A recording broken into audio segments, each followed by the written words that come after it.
आशगोविंदपुर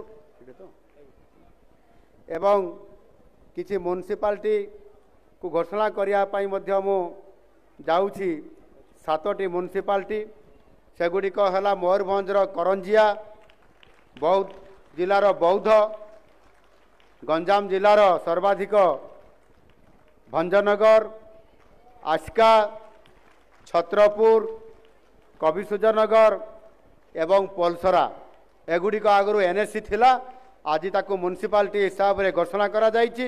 एहा द्वारा से सहर बढ़ी एवं से सहरर आपंकर समस्त प्रकार सहर को नवीकरण करा योजना भितर रखा जाइछि।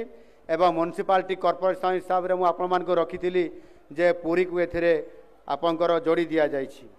या आम जदि संपूर्ण मिसेबा ताले नूतन भाव में एनएससी संख्या वृद्धि है आपंकर 28टी एवं म्युनिसिपालिटी हिसाब से बर्तमान वृद्धि पाई 7टी एवं महानगर निगम वृद्धि पाइला गोटे जहाँकि पुरी सहर।